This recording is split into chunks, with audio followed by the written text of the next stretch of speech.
I decided to go to London first to stay at a hotel for a few nights and see all the sights of that great city. I knew it would be different from the last time I was in London, when I was working at the warehouse.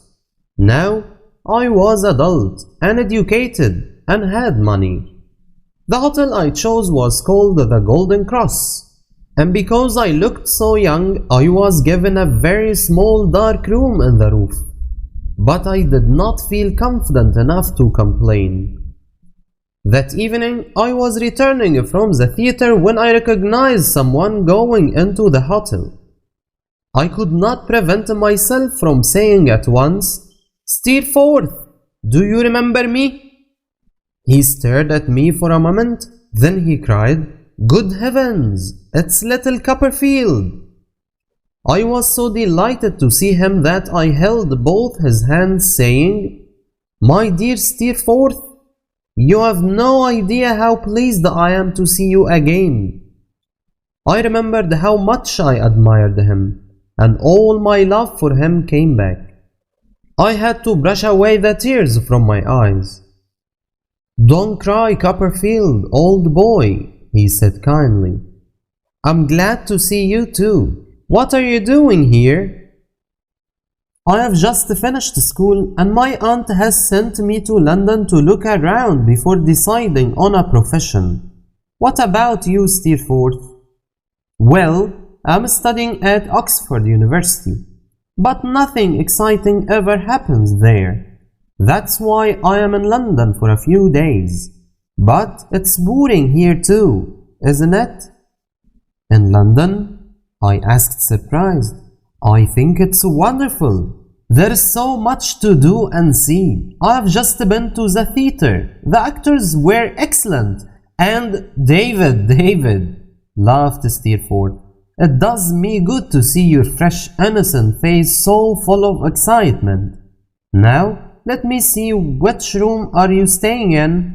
"Number 44. It's rather high up," I confessed, blushing. "They have put you in number 44? I'll soon change that." And when Steerforth complained to the manager, I was immediately given a large, airy, comfortable room on the first floor, next to his.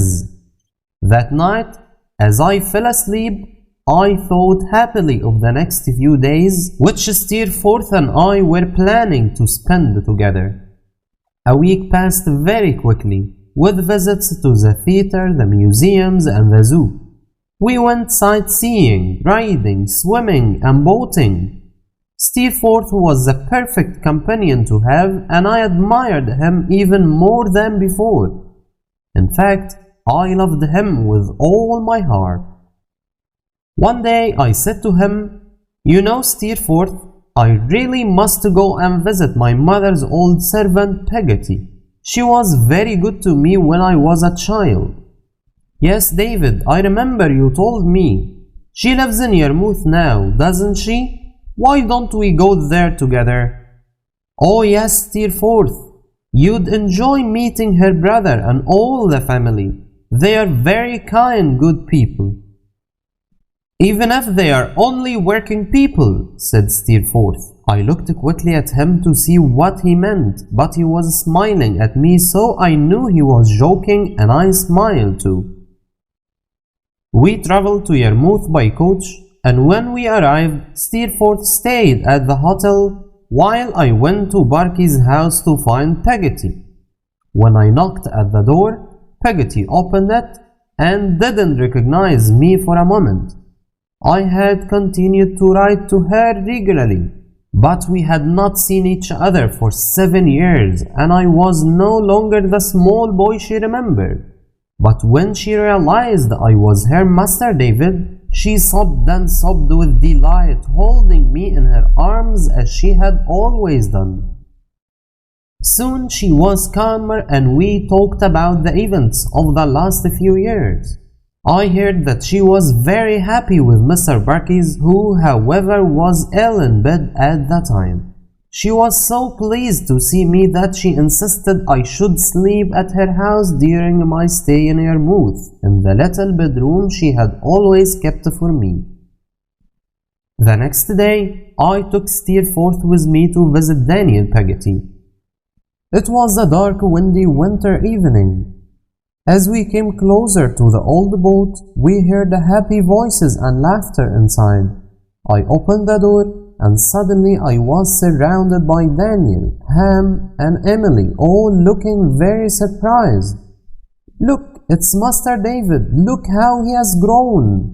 And for a moment, we were all shaking hands and talking and laughing at the same time. I didn't forget to introduce Steerforth. They welcomed him warmly as my best friend. "Well," cried Daniel Peggotty, his large face red and shining with delight, "it's wonderful, Master David, that you two gentlemen have come here tonight of all nights, the best night of my life.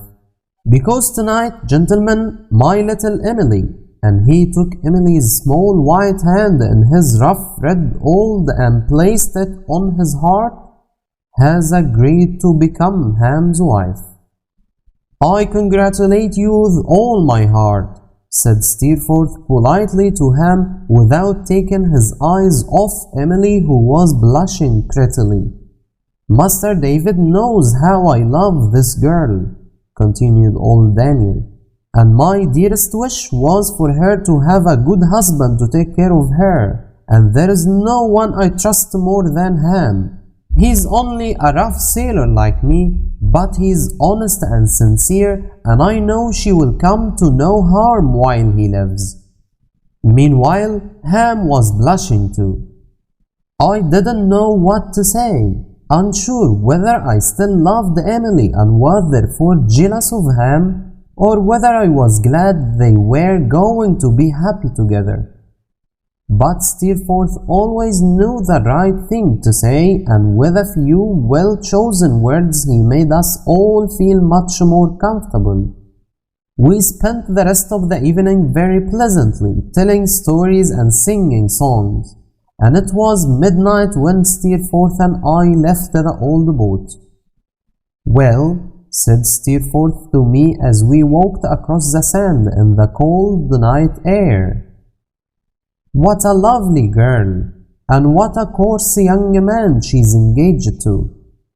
I was shocked by these unexpectedly cold words, but when I turned to him and saw him smiling, I replied warmly, "Ah, Steerforth, you pretend to laugh at people who are poorer or less educated than yourself, but I have just seen you spend the whole evening with the Peggotty family making them happy. I know you understand and love them, and I admire you all the more for it." He stopped and looked at me, saying rather sadly, "David, you're serious, aren't you? I wish I were as good as you." For the next 2 weeks, I was often with Peggotty and Barkis while Steerforth went sailing or fishing with Daniel and Ham, or found other things to do, so I didn't see very much of him. Finally, we decided to return to London. While we were traveling back on the coach, I turned to say something, and was surprised to see how miserable he looked.